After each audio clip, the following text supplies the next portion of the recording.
Namaste, and a very good morning, good afternoon to everybody present here. A great legal luminary once said, democracy without education is hypocrisy without limitation.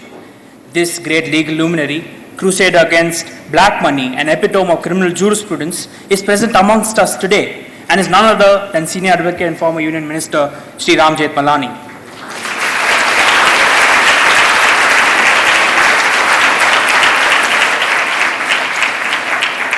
My name is Harikar Nessen, pursuing my 4th year at BBA LLB, and today we have all gathered here to educate ourselves on constitutionalism in criminal jurisprudence as a part of the 12th Nani Palkhivala Memorial Lecture delivered by the living legend himself.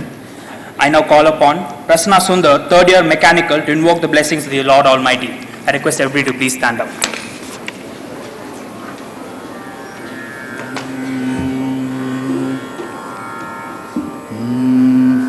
मैत्रीं भजत अखिलहृजेत्रीं मैत्रीं भजत अखिलहृजेत्रीं आत्मदेव पराणपीर्पशत आत्मदेव पराणपीर्पशत युद्धं त्यजत स्पर्धां त्यजत युद्धं त्यजत स्पर्धां त्यजत त्यजत परेष्वक्रममां क्रमणं त्यजत परेष्वक्रममां क्रमणं मैत्रीं भजत अखिलहृजेत्रीं जननी पृथ्वी कामदुःखास्ते जननी पृथ्वी कामदुःखास्ते जनको देवः सकलदयाळु जनको देवः सकलदयाळु धान्यत दत्त दयत्वं जनता धान्यत दत्त दयत्वं जनता श्रेयो भूयात् सकलजनानां श्रेयो भूयात् सकलजनानां श्रेयो भूयात् सकलजनानां श्रेयो भूयात् सकलजनानां श्रेयो भूयात् सकलजनानां.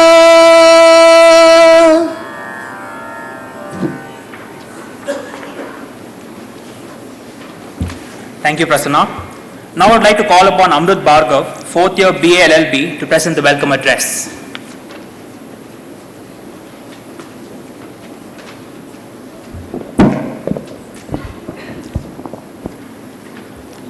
Rare and inspiring is this verdict of Providence that I must, with great happiness and an equal measure of trepidation, try to introduce an epic odyssey of one of the brightest jewels of this country. Shri Jethmalani was born on 14th September 1923 to Shri Bhulchand Gurmukh Das and Srimati Parbati Jethmalani in Sindh, undivided British India. At school itself, he secured a double promotion and matriculated at the young age of 13. He was educated at the S.C. Shahani Law College, Karachi, and moved to India after partition. Starting his career as a professor of law in Karachi, he was later associated with Allah Bakhsh Karim Brohi, who later became the High Commissioner for Pakistan and India in legal practice and moved to India in February 1948. He proved his mettle during the formative and nascent years of criminal jurisprudence in India in K.M. Nanavati's case, where he appeared alongside Yashwantrao Vishnu Chandrachud, who later served India as the longest serving Chief Justice. In 1953, he took up teaching at the Government Law College, Pune. A career studded with the choicest embellishments of all walks of life, he started appearing in several landmark cases concerning some nuanced and intricate questions in criminal law. In Kher Singh's case, he defended the assassins of the late Indira Priyadarshini Gandhi, and in later times also accepted briefs for Haji Mastan and Dawood Ibrahim. The 1970s saw a more tumultuous phase of his career in national politics, where from 1977 to 1980 he was member of the 6th Lok Sabha and also served as a member of the 7th Lok Sabha, numerous terms in the Rajya Sabha, and was nominated as member of numerous select and standing parliamentary committees, and was recently re-elected to the Rajya Sabha in August 2011. Blazing like the pole star in the legal firmament, the 1970s were momentous years, including the judgment in ADM Jabalpur, after which he left India for a brief while. In later times, he appeared in Indira Sahani's case where he commented, "All human beings are not born equal and are raised in unequal environments." And then in Supreme Court Advocates on Record Association, where he assiduously contended that sovereignty in a sense rested in the judges of the realm. And we in Tamil Nadu cannot forget when he came for Premananda's case, which happened not far from here. His life has been an eternal saga in the commitment to constitutional ideals. Apart from his illustrious career spanning teaching, practice, and governance, his pro bono consciousness is reflected in the fact that 90% of his practice is totally free of cost. His name is now legend, a household profile of great admiration, truly the high point of a celebrated life. He has significantly contributed to the educational landscape of India as professor, the National Law School of India, University Bangalore, and now as Professor Emeritus, the Symbiosis Law School, Pune. He has also served as a member of the World Peace Through Law Center and was part of the International Bar Association from 1966. His writings reveal a rich repertoire of political science, social and cultural understandings. In the Sunday Guardian, he washed with cynical acid the contemporary realpolitik. The speed and intensity with which religion is spilling over political and social space across the world is startling. The wheel is turning full circle, just when we thought we had left religious fanaticism and religious wars far behind us in history. And it is indeed ironic that religion seems to have become the signature of this young 21st century that held so much civilizational promise for democracy and secularism. His profound opinion on the proposed NJAC was a virtual diatribe. The Constitution cannot survive, human freedom cannot survive, citizens' human rights cannot survive, and no development can take place unless, of course, the judges are independent. Elsewhere, he said very memorably, "We must not return to an era where a person becomes judge not by knowing the law, but by knowing the law minister." An acclaimed voice in the defense of the Constitution, in Logical Connect 2013, on the National Judicial Appointments Commission, he appealed to the rule of reason, which he said would supersede beyond blind belief. Unsurpassed by sheer judicial wisdom, which in his case has outlived the seventh age. And as the senior most member of the Indian Bar, he is to us the Chief Justice of the Supreme Court of Conscience in the Grand Chamber of Public Opinion. And it is only in the fitness of things that he must deliver the 12th Nani Palkhivala Memorial Lecture at Shastra University in the memory of an immortal gem of the Indian legal profession. For Nani ji, the Constitution was the first article of faith and the last brick of his creed. And the Constitution matters, for in it is centered politics. It matters, for in it lies the flesh and bones of the law. It matters for its preambular vision of the syncretic heritage of inclusivist governance. It matters, for in it lies the idea of justice. And it matters, for in it lies the collective future of the nation, the experience of ages. And its theme song is the rule of law, the universal presumption of innocence, which Lord Bingham wrote, that it is repugnant to ordinary notions of fairness for a prosecutor to accuse a defendant of crime and for the defendant to be required to disprove the accusation on the pain of conviction and punishment, and if he fails to do so. And now we are years waiting to hear from years of illuminating experience, and it is a dream come true for all of us. And before that, it is my pleasure to welcome all my friends from various law schools, special invitees, Senior Advocate Ms. Lata Krishnamurthy, Professor R. Seturaman, other deans, associate deans, members of the Tanjore and Tiruchirappalli Bar, and all other student friends. I would now request our head of the department to present a memento to Shri Jethmalani.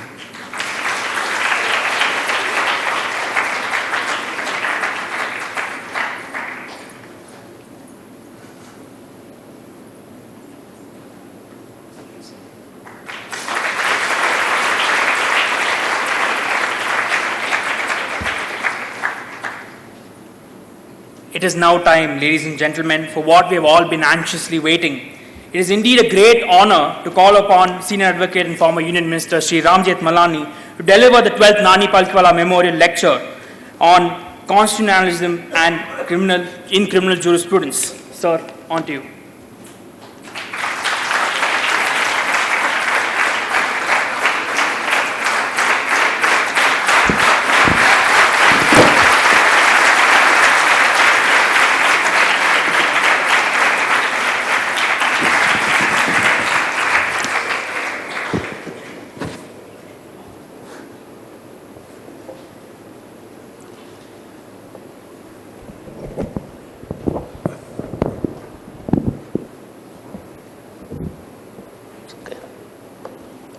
The distinguished Vice Chancellor of this distinguished university, the teaching staff who are serving here and serving the great cause of education of the young, all other guests, and my beloved students, charming ladies and slightly less charming gentlemen.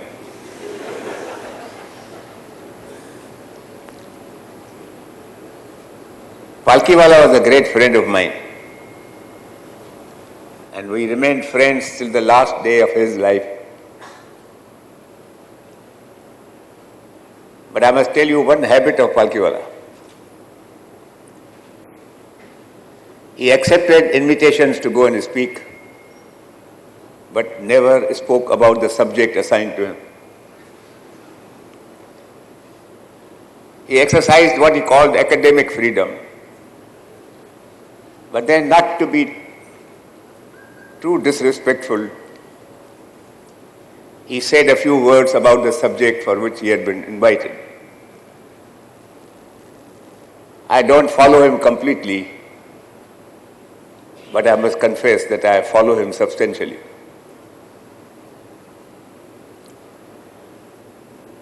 First of all, I know that you are all interested in becoming great lawyers,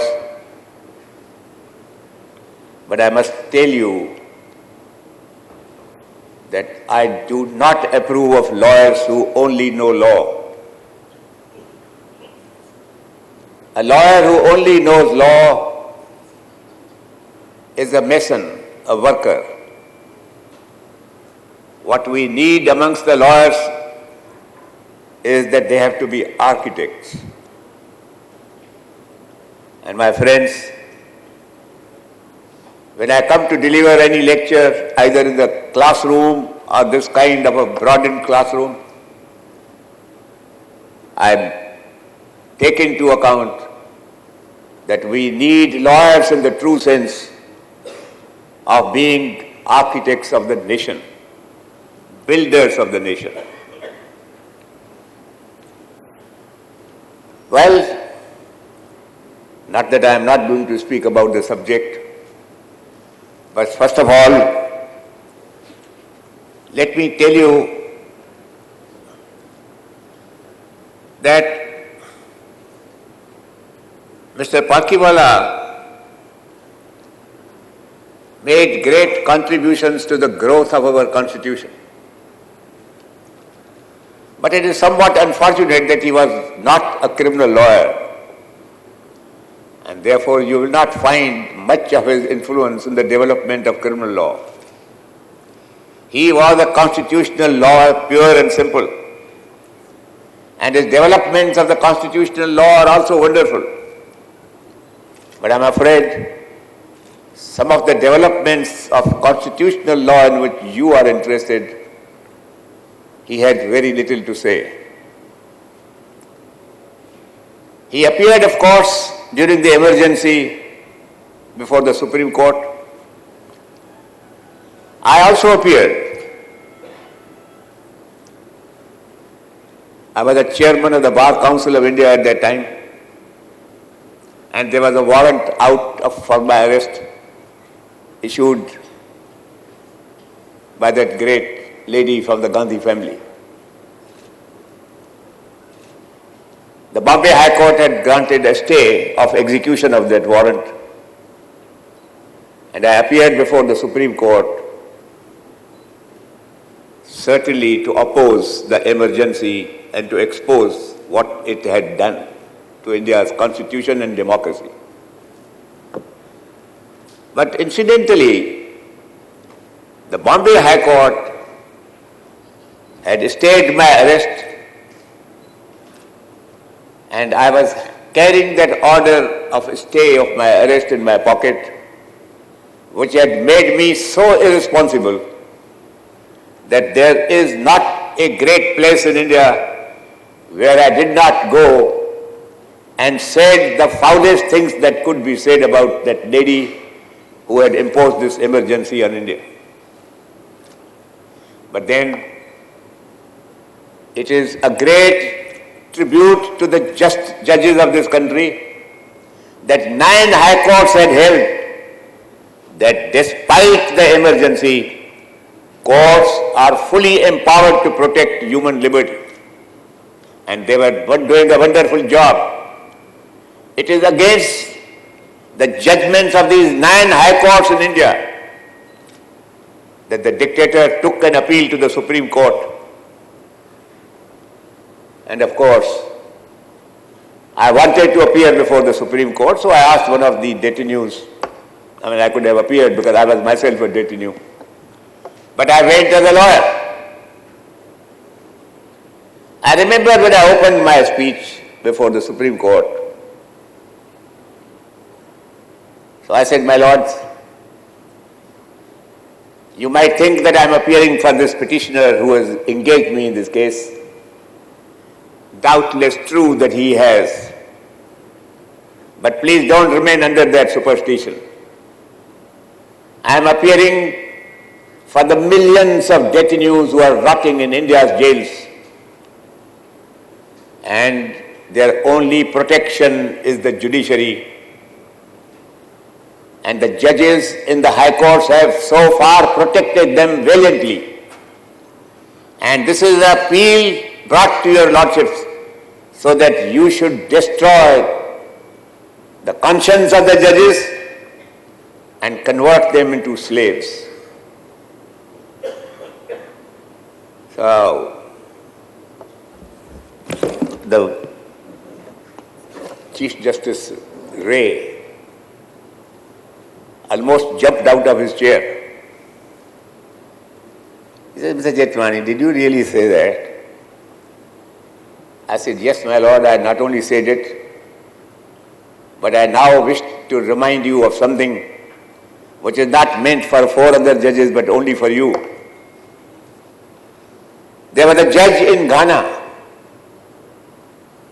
who helped the government to draft the preventive detention law of their country. He had taken no other role, he was not a supporter of the preventive detention jurisprudence, but he just helped them to draft that legislation under which preventive detention was being introduced in that state. When that law came into force, ironically, the Chief Justice was the first to be picked up under that law.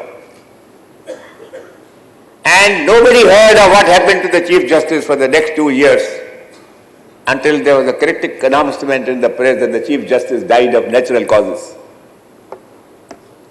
I said, my lord, that's the fate which awaits all 5 of you. After that, the Chief Justice was quiet throughout the hearing. He heard me fully.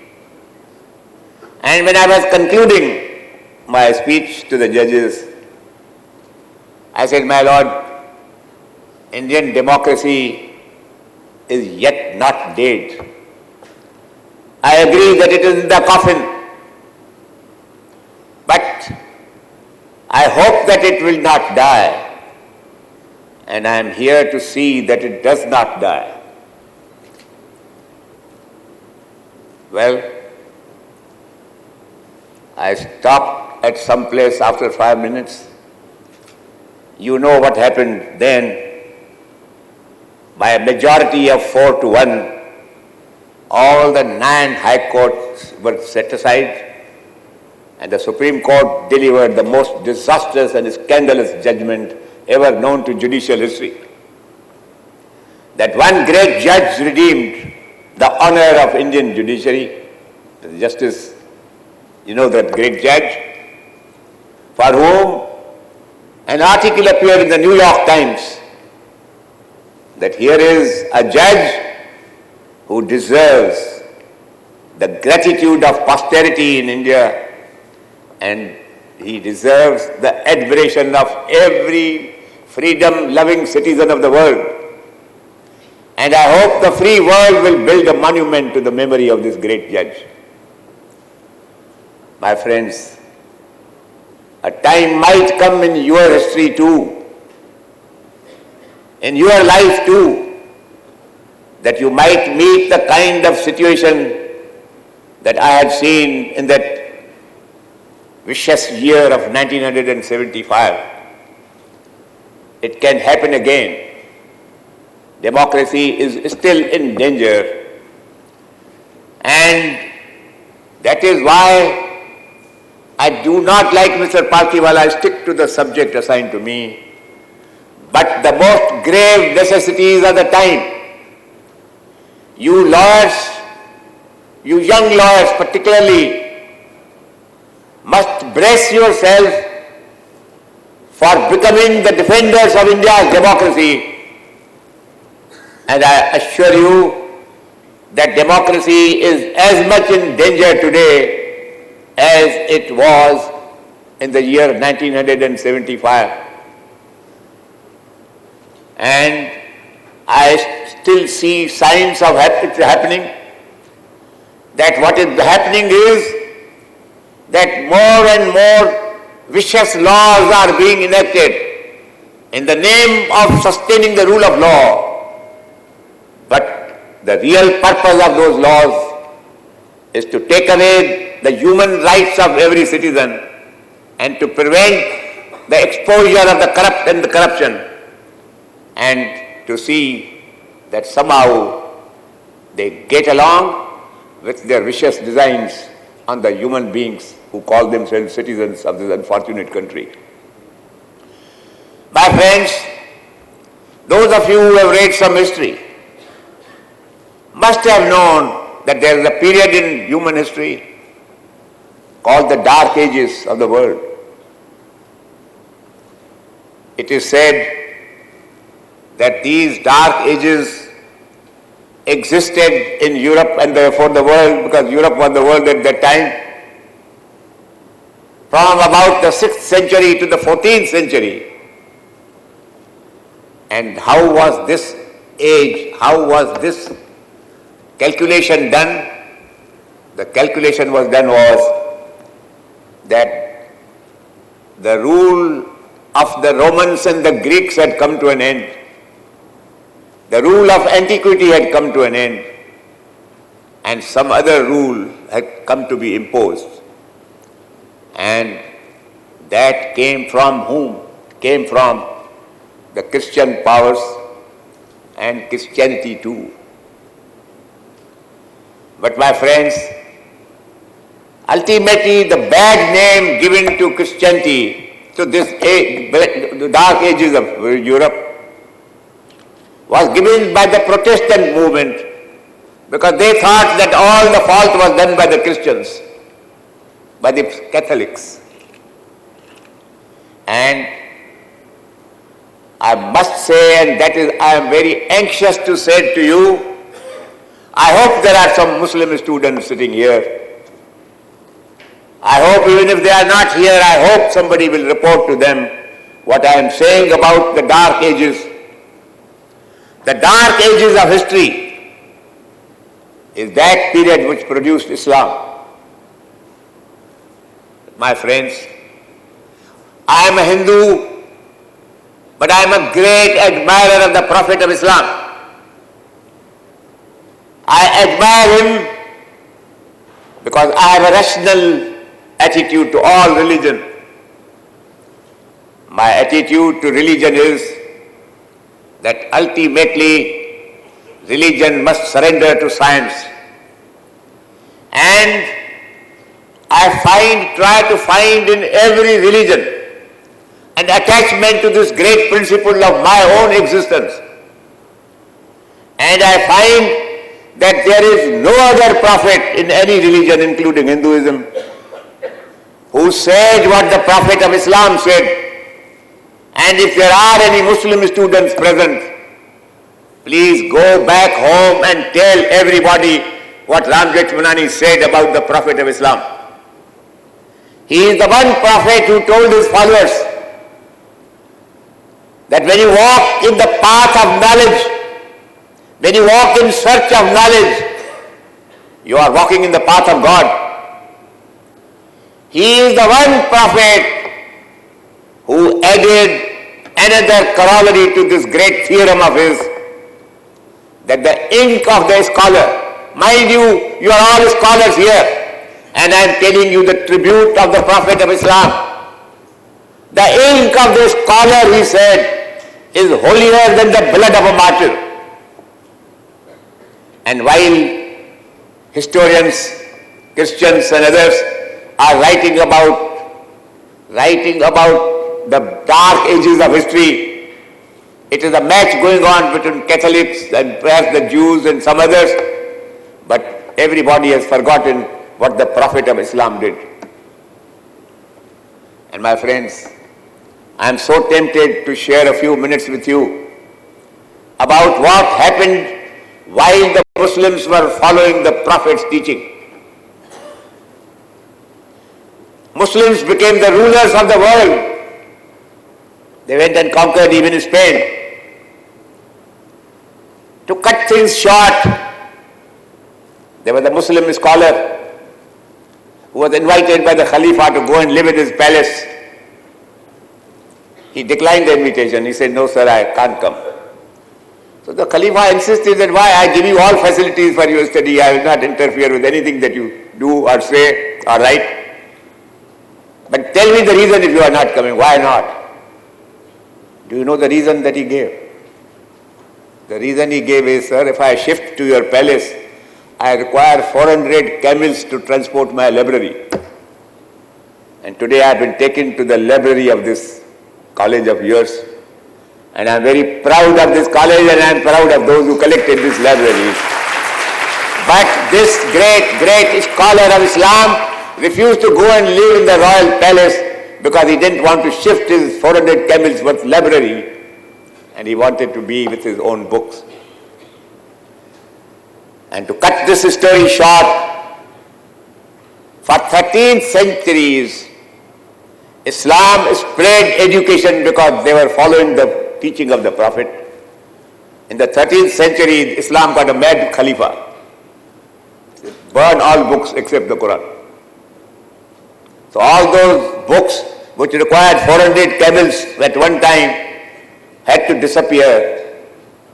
And my friends, Muslims became the slaves of the very powers whom they had educated in the first instance. And therefore, I don't believe in the Dark Ages theory. Dark Ages did exist in some way, but it existed in those areas and in those patches where religion was not subject to science, where education was not superior to illiteracy, where the teacher was not respected much more than the uneducated fool. And I am here to warn you today that while you are sitting across me and in my front, please remember today that the Dark Ages exist today in the year 2016, and it is the role of lawyers and trained lawyers to put an end to the Dark Ages which are in existence. Politicians will not admit it. Politicians are the cause of the Dark Ages in this country, and they are therefore not interested in encouraging great institutions of education. These are the temples of democracy. Democracy without education is hypocrisy without limitation, and that is precisely what is happening. I am happy that you are here. Well, but I want to tell you that the story of the Dark Ages is practically false. After all, when you say there were Dark Ages, it is being said by the Christians. They don't want to pay attention to what the Prophet of Islam had achieved during that very period. But the Muslim friends also don't know their history. And today we don't have the real version of Islam. We have a counterfeit version of Islam, which I call the Wahhabi Islam version, which has nothing to do with the Prophet of Islam. Well, what you see now is Wahhabi Islam. This IS, what is it? It is a terrorist organization which wants to go on killing people, disturb the peace of the world. And today, these terrorists are not the simple terrorists of centuries ago. They are terrorists who have nuclear power in their hands. Once they put their hands on the nuclear power, be sure that the world is doomed forever, and they will first destroy the real Islam, then they will turn to others, and I don't know whether anybody will survive, because the nuclear power used on a big scale, which IS wants to do, is something which is a total threat to the existence of the whole world. So it is these dark ages, my friend, in which you lawyers and budding lawyers and good lawyers are functioning, and that is the part to which I wish to address myself today. Please think of this and be great exponents of free education. You are citizens of India. Those of you who are have at least sworn loyalty to the Constitution of India. And mind you that the Constitution of India has proclaimed its attachment to what we call secularism. What is secularism is the first thing which lawyers should know, and they should know it better than everybody else. My friends, secularism is the superiority of knowledge over ignorance, education over illiteracy, reason over false belief, and finally, the superiority of science over religion. I am conscious, I am a student of what the scientists have achieved in this world. Their achievements have been great, great, great. On the other hand, every great scientist has also committed errors. And there is a book which I will recommend to you. There is a book called the most monumental blunders of the world. These are blunders committed by the greatest scientists like Darwin and Einstein. And make all the students read these kind of books, and you will come to know that today we are wedded to secularism. Secularism means no false belief, rational belief. Maybe that rational belief itself be sometimes wrong. It is better to be by that belief, because that belief, at least in your own mind, is capable of being changed, and not like a religious belief which is not supposed to change at all. And every day, and I wish to quote one small little illustration. I'm ashamed as an Indian citizen that in this country there should be a controversy over Bharat Mata Ki Jai. What is this going on? Bharat Mata Ki Jai. Does anybody understand what this really means? Bharat Mata is the name given to the soil, the ground, the earth of India. Does not the earth provide you means of sustenance? Does it not provide you food grains? Does it not provide you metals? Does it not provide you every possible luxury for your sustenance? And what does a mother do? Mother also looks after her children by sacrificing a part of herself to look after the children. In that sense, the whole earth of the universe, the whole earth of this planet is a mother because the mother takes care of the entire population and growing populations. And if you say that glory be to the mother, there is a Muslim idiot who said this morning in the paper, Islam doesn't permit it. In other words, Islam tells you not to give respect to your mother who takes care of you through thick and thin all your life. The lawyers must learn to speak up. Please go against these people who talk like this. They are taking liberties under the Constitution of India, the freedom of speech guaranteed by the Constitution of India, and then trying to suppress that speech by telling people not to show any respect for your mother. The earth is the mother of everybody. It sustains Muslims, it sustains non-Muslims, it sustains everybody. So my friends, we are in the dark ages of history today. And these dark ages have to be ended, and the greatest contribution can come from the universities, and particularly the students of law and the budding lawyers who are going to take ultimately the charge of this country. I want lawyers to be proud of one fact, that it is lawyers mainly who produce the Constitution of India. Who were sitting in the Constituent Assembly? Of course, there were bureaucrats and others and so on and so forth. Ultimately, I consider that the Constitution of India was mainly the intellectual product of Dr. Ambedkar.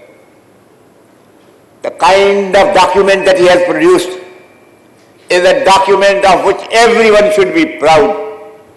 And for one reason and one reason alone, that Ambedkar produced this great constitution, you must be very kind and helpful to those communities of India to which Dr. Ambedkar belongs.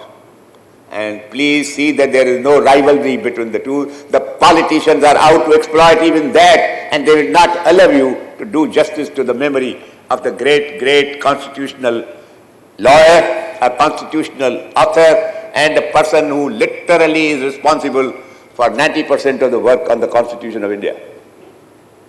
Now that apart, now you come to this small little topic that you have kept for today. It is small as well as big. What I want you to do is that tomorrow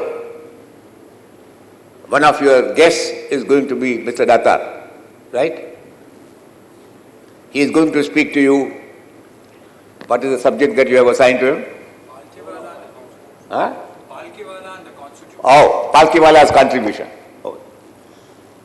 Datar has produced a great book on the commentary of the Constitution of India. In that, please pluck off the pages of his commentary under Article 21 of the Constitution of India, and you learn everything that you have to learn on this subject on which you have asked me today to speak. Tomorrow, interrupt Mr. Datar and tell him that we want you to supplement what Ram Jethmalani has told us yesterday, and your fixed speech we will hear some other time. And my friends, you will get a very, very detailed knowledge of the subject on which you have asked me to speak. But that doesn't mean that I am shirking my duty. I want to speak to you about it. Now, first of all, those of you who have a smattering of a sort of knowledge of the Indian Constitution knows very well that in the early history of India, the Supreme Court delivered a disastrous judgment. It was a disastrous judgment on the construction of Article 21 of the Constitution of India. The most important fundamental right in the fundamental right chapter of the Indian Constitution is Article 21, which preserves our liberty, life and liberty. And life doesn't mean merely physical existence as an animal. It means everything that makes life worthwhile. Opportunities for education, opportunities for medical treatment, opportunities for good health, for travel, for growth of knowledge, education, everything is a part of the building of life on this planet. So Article 21, unfortunately, was not construed in this great light which thereafter has risen under the scholarship dealing with Article 21. That famous, that notorious judgment delivered in those days, which fortunately is no longer good law today. That judgment said that all that Article 21 says is that your life and liberty can be taken away by law. Once the legislature has passed the valid law, under Article 21 is satisfied, there is nothing more to be talked about by for liberty. Now these were very, very great judges. 4 of them who constituted the majority spoke of this kind of a thing which an LLB student today should be ashamed of. But there was at least one judge who redeemed himself, the minority judge in that case. He at least said that I don't accept the majority judgment, and he remains a great, great, great image of a great judge and a constitutional judge. Which judge has finally been affirmed and the majority view has finally been abandoned. Now Article 21, how has it been modified? Article 21 has been modified by a very simple judicial method. That Article 21 has to coexist along with Article 14 and Article 19. Now what does Article 14 say? Article 14, construed by itself, has provided us with 2 great maxims. First of all, that all things, everything must be done reasonably and without the slightest room for being unlawful differentiation. So that laws must equally apply to everybody and must apply reasonably to everybody is the mandate of Article 14. And my friends, when this old construction of 21 became a subject matter of judicial challenge, it came about by saying that Article 21 does not exist in a vacuum. It exists in good company. That company must also tell us the meaning of Article 21, because these articles must all be read together and given effect to at the same time. Now this is Article 14, but there is Article 19 of the Constitution, which deals with so many fundamental rights: right of free movement, right of freedom of speech, right of forming associations, and so on and so forth. If Article 21 and 19 have to coexist, then every right created by the clauses of Article 19 is also a part of Article 21. And there is one more restriction on the legislative power of Parliament or any legislative assembly or institution, that all laws must be reasonable restrictions on fundamental rights. That is the simple jurisprudence of Indian Constitution. The simple jurisprudence of Indian Constitution is that whenever you impose any legal restrictions by passing law on a human being's freedom of expression, freedom to form friendships, freedom to choose his business or profession and whatever, all these restrictions must be reasonable and they must be advanced, must be imposed for the purpose of helping higher interests to persist so that they are not harmed. You can't go on abusing a person, defaming a person. To that extent, the freedom of speech must be restricted. I agree. But you can't say that you shall not speak at all against some politicians. You can't speak against Modi, for example, which I do now. So my friends, this is a very simple thing that has happened. You read about 30 pages in Datta's book tomorrow, he will give you a copy, I will give you a few pages of those.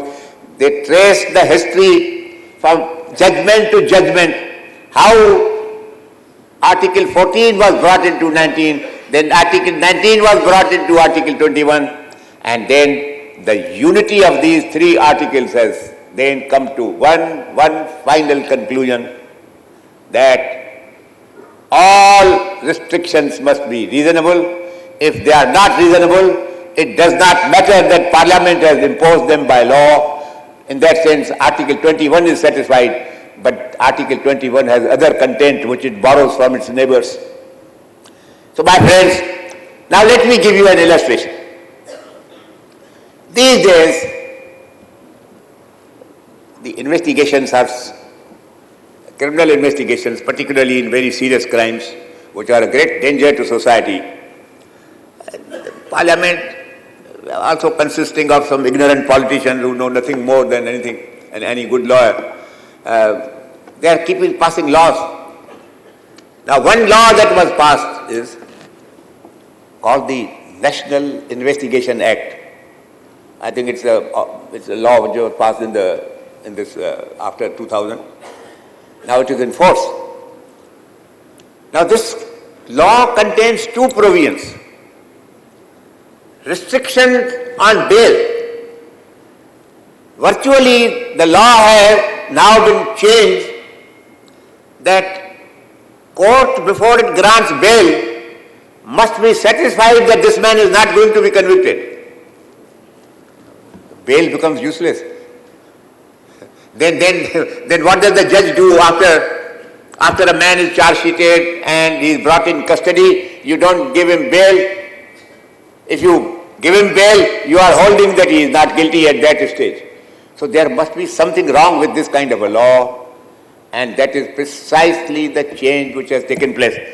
Now I want to tell you some latest contributions. Latest contribution is in a judgment.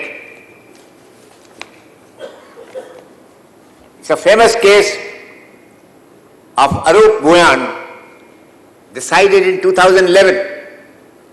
2011, 3 Supreme Court cases, page 377. 2011, 3 Supreme Court cases, page 377. It is the judgment of 2 judges of the Supreme Court, and one of these judges, my friends, is Mr. Justice Katju, who is no longer on the bench. It is Katju and Gyan Sudha Mishra, 2 judges. And see the wonderful thing that has happened in this particular judgment. This gives you almost a summary of the whole argument that I want to place before you for your consideration on this particular topic. The rest Mr. Datar will tell you, and I will give you the pages from his book. Go and read them. Now please understand what this judge says. He cites first American cases. He says, paragraph 9, in state of Kerala versus Ranif, we have respectfully agreed with the United States Supreme Court decisions in H. Brand versus Rousset, which has rejected the doctrine of guilt by association. Mere membership of a banned organization, now this is the law laid down, mere membership of a banned organization will not incriminate a person unless he resorts to violence or incites people to violence or does an act intended to create disorder, disturbance of public peace by resort to violence. Now you see that merely making a law is not enough. What they did was, they wanted to find a cure for terrorism. But they don't have proper investigating officers. They don't have proper courts. So therefore, find an easy way. If you are a member of a banned terrorist organization and that ban comes from a notification being issued by the executive that this is a banned organization. If you are a member of that organization, that itself is a criminal offense and punishable with life imprisonment. The legislators found that now we have conquered terrorism. Conquering terrorism requires greater talent than merely passing a stupid law like this. And these two-judge bench had no difficulty in setting aside all these cases of conviction where a person was shown to be a member without any proof. There was not even a proof that that man had taken an oath by membership that I will subscribe to all the objects of this association, and one of the objects is spread of violence or winning an election by violence or by separating India separating Kashmir from India or something like that by violence. Unless that is an ingredient of the offense, said Mr. Katju, that mere membership can't be an offense. Look at this simple proposition laid down by two judges. This is the doctrine of guilt by association, that this association is doing something wrong. Since you have become a member, you must be sharing that objective. This is a proof positive by itself. Mere membership of a banned organization will not incriminate a person unless he resorts to violence or incites people to violence or does an act intended to. And after saying all this, the learned judge set aside the orders of other courts and so on and so forth. And then just see another remarkable judgment coming from the same judge. How the law has been now completely modified, and this is bail law. What the legislature is now doing is to punish people because their investigating machinery is poor, they don't collect evidence, therefore you charge sheet a person, then the trial goes on for years. Ultimately, you may find that it is no case at all. But in the meantime, the poor alleged terrorist has suffered imprisonment for 5 years. So this is what happened now in a judgment of 2011.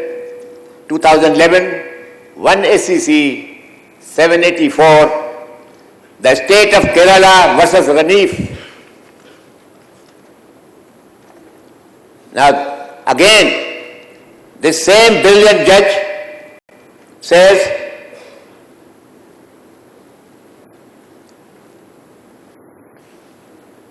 in Scale versus the United States, again relying upon American decisions, Harlan J. of the US Supreme Court, while dealing with membership clause in the McCarran Act 1950, distinguished between active knowing membership and passive merely nominal membership in a subversive organization and observed, the clause does not make criminal all association with an organization which has been shown to be engaged in illegal activities. A person may be foolish, deluded, or perhaps more optimistic, but he is not by this statute made a criminal. There must be clear proof that the defendant specifically intends to accomplish the aims and objects of that organization by resort to violence. And then in the next paragraph, citing another American case, the Supreme Court holds a law which applies to membership without the specific intent to further the illegal aims of the organization, infringing unnecessarily on protected freedoms, It rests on the doctrine of guilt by association, which has no place here. And then we are in respectful agreement, they say, with these American judgments. And finally see the wonderful paragraph in which what kind of modification of the entire bail law which they provided. The legislature passed a law that you can't give anybody bail unless you come to the conclusion that he is innocent. But then what is the trial for? At the bail stage you will decide whether a man should will be acquitted or no. Then why do you hold the rest of the trial at all? The laws are also foolish. But Mr. Justice Katju gave a judgment, paragraph 15 of which today every practicing lawyer carries in his pocket, because he is no longer satisfied with the mere enunciation as exists today in the Unlawful Activities Prevention Act. Section 18 of that Act, 20 of that Act says that whoever is a member of a banned organization will suffer imprisonment which will extend to life imprisonment. This is what the great judge says. In deciding bail applications, an important factor which should certainly be taken into consideration by the court is the delay in concluding the trial. Often this takes several years, and if the accused is denied bail but is ultimately acquitted, who will restore so many years of the life spent in custody? Is Article 21 of the Constitution, which is the most basic of the fundamental rights in our Constitution, not violated in such case? Of course, this is not the only factor, but it certainly is one of the important factors in deciding whether to grant bail. In the present case, the respondents has already spent 66 days only,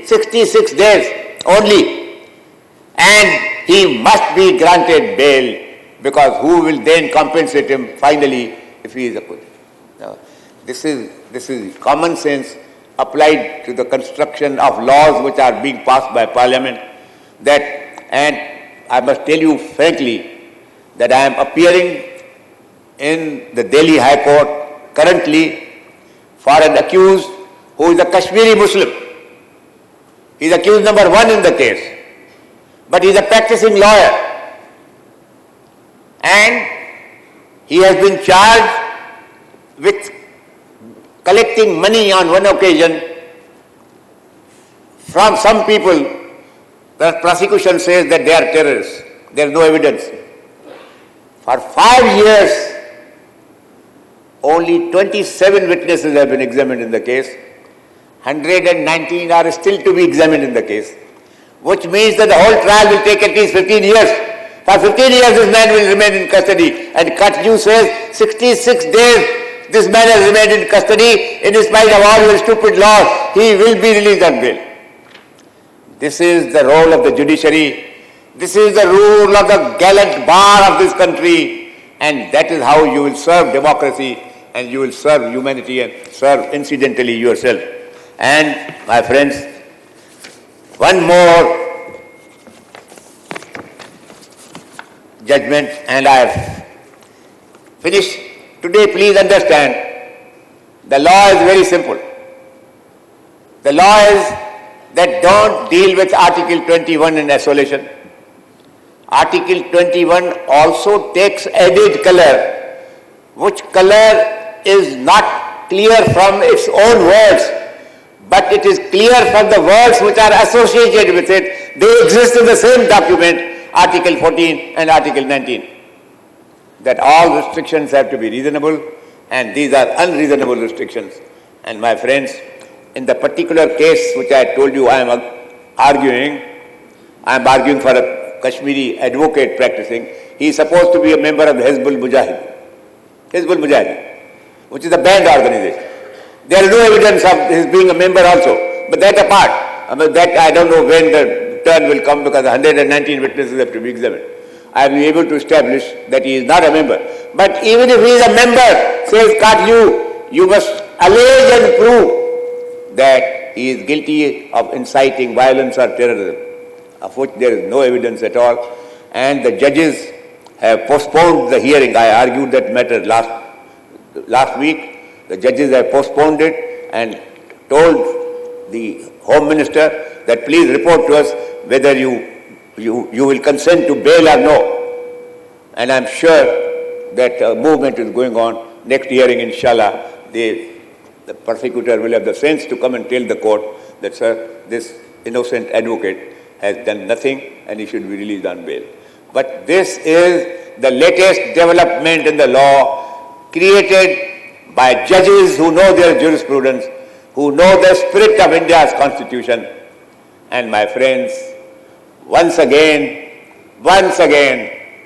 please, you are the educated section of society. You lawyers are, believe me, the cream of society. I want, before I close in the next 5 minutes, I wish to introduce you to the first lawyer of history. Does anyone know? Please tell me. You don't know. How do you want to become lawyers? You must know the first lawyer of history. The first lawyer of history, my friend, was a man called Daniel. His story is located in ancient Babylon. It is a part of a biblical story of Daniel and Susanna. Babylon was ruled by 4 old men, as was the habit in those days. 4 old men, they ruled this country. And the old men of those days were no better than the old men of today. They suffered from the same weaknesses. And these 4 old men each cast a lecherous glance at this beautiful woman called Susanna living in that country. They seduced her, they tried to seduce her. But the virtue of the woman was stronger than the solicitations of these old men. She resisted, and these 4 old men brought a false case against her. False case of adultery with a young man unknown. They were the accusers, they were the judges, they were the rulers, they were the witnesses. The poor Susanna was found guilty and sentenced to be stoned to death. A crowd has collected, says the Bible, to witness the execution of this woman. And when the crowd was waiting to see the execution, there was a young man called Daniel who got up from the crowd. He got up and said, I don't believe that this woman is guilty at all. So the crowd was not impressed by his wisdom, but they surely were impressed by his bravado. So there is a young man, but what do you want? He said, I want to ask some questions from these old men. Crowd said, all right, we'll give you. But he said, I want to. He acted quietly like a lawyer of today. You know, today when a lawyer goes to court, he insists that all other witnesses on the same point should be kept away from court and they should not hear what he is asking one witness so that they come ready with the answers next time. So therefore they said, all right. So he asked the poor fellow, was not a trained lawyer, but he was high up in his spirits. He asked the first old man, then where did you see this adultery being committed? He said, I saw it in the royal palace. Where? Then he named some section of the royal palace. The second old man was asked the same question. Oh, he says, sir, it took place on the river bank. The third says, oh, no, sir, it took place high up in some tower. All 4 gave conflicting replies, and the Bible records that the crowd which had come to witness the execution of this poor woman was now howling for the blood of these 4 old men. My lawyer friends, please, first of all, pick up the qualities of bravery and courage from this first lawyer of history. He was the first lawyer of history who fought to establish innocence, who fought free without a fee. And that underscores that you shall not deny your services to anybody you cannot pay your fees. I'm very proud to tell you a fact which practically every judge knows and every member of the bar knows. I earn money at the bar, but I earn it from 10% of my clients. My 90% work is still free work. And a lawyer has to give free services to anyone who cannot afford to pay his fees. That is his moral and professional duty, now highlighted by rules framed by the Bar Council of India when I was the chairman of the Bar Council of India for 4 terms. All these rules, I have got them framed, and today rendering free legal service is a statutory obligation under the Advocates Act of every lawyer, but those lawyers don't discharge their duties properly. And I hope you youngsters will do that. And if there are any Muslims present, please go and tell your Muslim friends that please try and understand Islam. This is a counterfeit version of Islam that is now creating all this problem in this world. And thank you.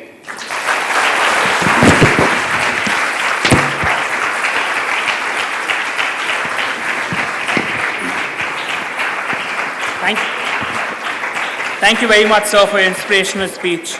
All our students will strive to follow the path of knowledge. And as said in Sanskrit, Tamasoma Jyotirgamaya, knowledge will lead us from darkness to light. Okay, so now the floor is thrown up into questions. We have exactly 20 minutes. Please raise your hand, the mic will come to you. And distribute it to the students, particularly your Muslims. Have you got Muslim students? Good afternoon, Jethmalani, sir. I am Akash Mohan from Campus Law Center, University of Delhi. Sir, my question is related to first part of your lecture where you talked about dark ages. Sir, my question is caste system, can it be a contributing factor to dark ages? Or, sir, in your first part of your lecture, you talked about dark ages. Very much possibility of dark ages nowadays. Sir, my question is, can caste system be a contributing factor to dark ages? And what about, sir, reservation which is based on caste, can it also be a contributing factor to dark ages? Thank you, sir. I think I better stand there.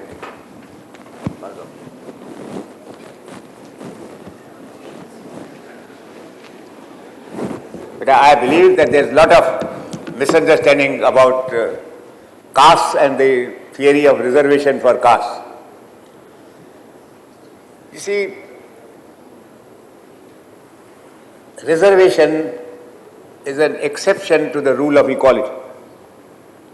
To that extent, it is repugnant to the Constitution.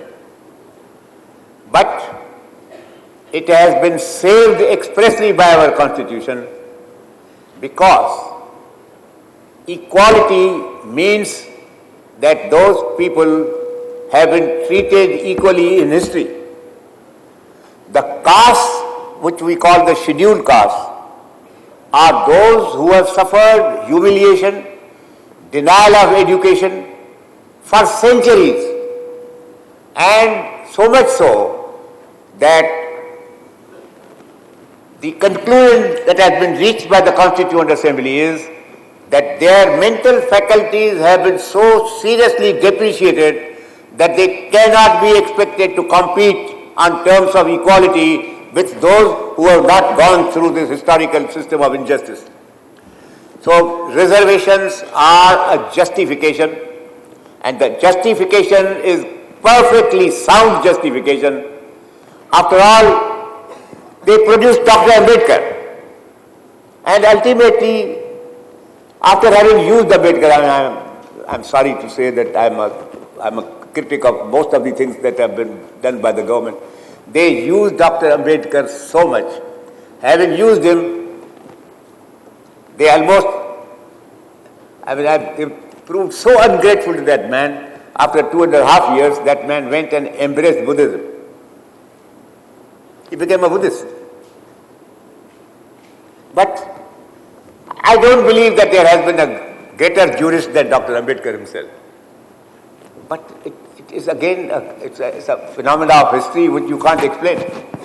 He belonged to that caste which had suffered this kind of injustice, and yet they produced one excellent person who became the founding father of our Indian Constitution. Now we must sit and reward those people from whose community he came, and he did advise that there should be reservations for some time. Now politicians will not allow these reservations ever to go. Now that is the action of corrupt politicians, and please fight against corrupt politicians if you want to, but please satisfy yourself. Has the educational training provided for these scheduled castes, has it been of such quality and such duration that you can say that the historical injustice has been neutralized? That's the question.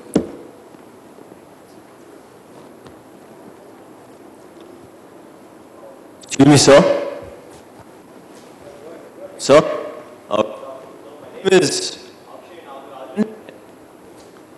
Sir, my name is Akshay Nagarajan, and I'm a fourth-year student of law from Shastra University. Sir, I had a question on one of the parts of your lecture where you had said that Article 14 has to be seen in light of Article 21 and 19. So now if we accept that 14 as well as Article 21 and 19, that was one of your parts of the lecture. So my question is that if we accept that, sir, aren't we saying that laws are open to challenge to the due process which our Constitution had rejected by saying that Article 21, no law shall deprive a person unless it is established? I'm sorry. Sir, my question is basically, when you had said that Article... Why did you come nearer? Sir, my question...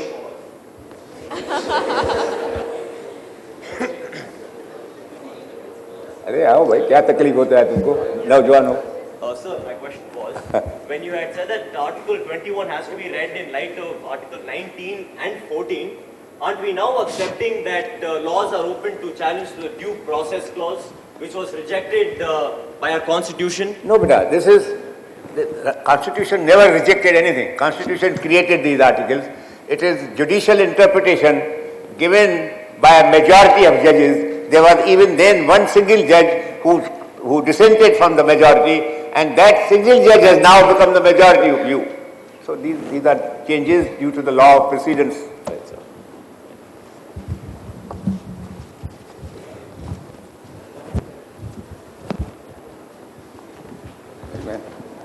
I have also to catch a flight, huh?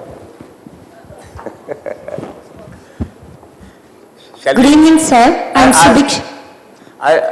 Isn't some lady asking a question? Sir, I'm here, sir. Good evening, sir. I'm Subiksha. In the first part of your lecture, you said that when science prevails over religion, then the dark ages will end. But I feel that science is actually a part of religion. Only when we demarcate between the two will this problem come up. Your opinion on that, sir? Darling, listen. I told you that the theory of dark ages has also gone into a great sort of confusion. And there are some people who don't believe that the dark ages existed. I am myself one who believes that when you are talking of dark ages, the light of Islam was going on. There was Islamic teaching that at that time which was current. So why?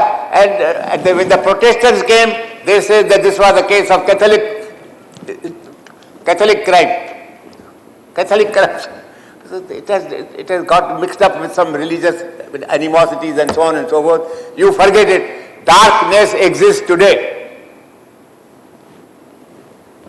And I have give me that book. Listen, I have brought this book for you. It has been published some 2-3 years back. The title of this book is Religion Gone Astray. It is not authored by one person. It is authored jointly by 3 persons. One is Pastor Don Mackenzie, a Christian. Second, Jewish Rabbi Ted Fokken. And third, Imam Jamal Rabban. Three great scholars have come together and written this book. It should be a prescribed textbook for every student in the colleges and the higher standards of school. And believe you me, you will become better citizens when you read this book, and you will learn ultimately that, and these people have taken out passages from each religion and shown that there is no difference. Every religion has its core, and in addition to the core, there is a section which is the disposable waste. Find out the core of that religion. The core of all religions is same. But there is disposable waste in every religion that you must discard. And you will discard it not by referring to the religion, but you will discard it by using this faculty which is ultimately God-given. Please use it, use it, use it.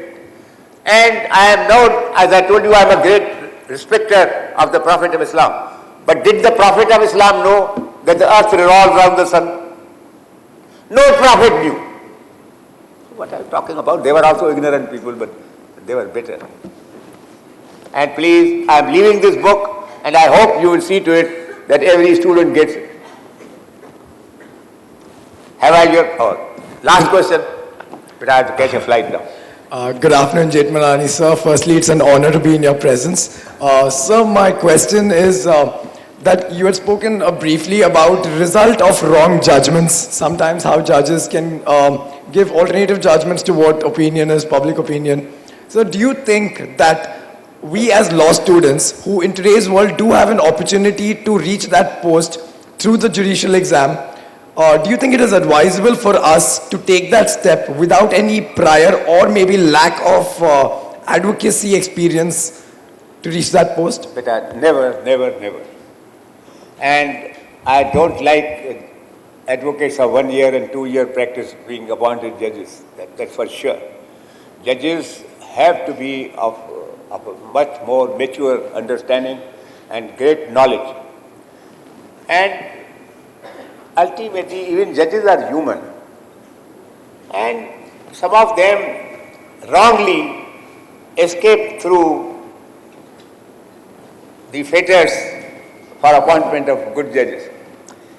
So therefore, no human institution can be perfect.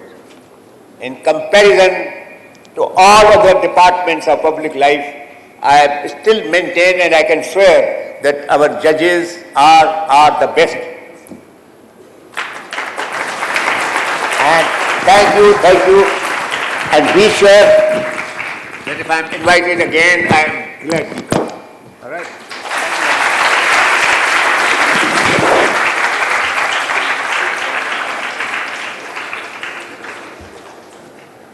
I would now like to call upon Aishwarya Mahesh, 4th year BA LLB, to present the vote of thanks.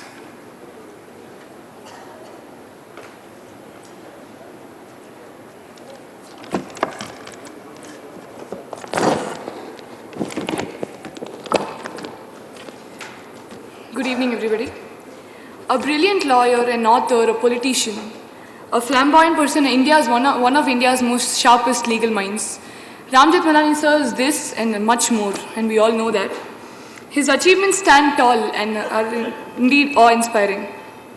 It is indeed my honor and privilege to stand here and share the dais with one of such great legal luminaries and a person who just few minutes back thundered with his words of wisdom and shared his wealth of experience intertwined with his precious words of advice. I'm pretty sure we'll follow them, sir, and hope to be architects of the India like he wanted us to be, as lawyers especially. On behalf of the management, faculty and students of School of Law, Sastra University and everyone present here, I would like to thank Shri Jethmalani for having agreed to deliver the 12th Nani Palkhivala Memorial Lecture. So you continue to be an inspiration for us and you've always been one, so thank you for that, sir.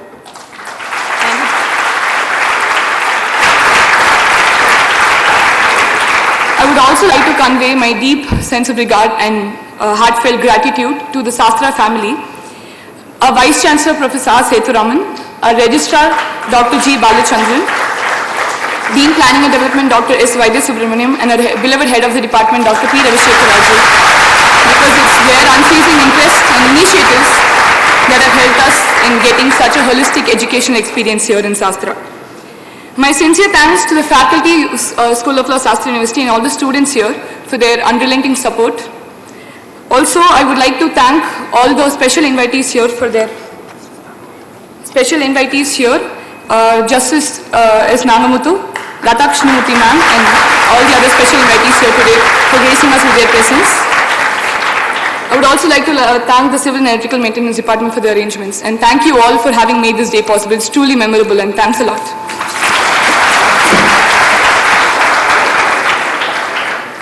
I request everybody to rise for the national anthem.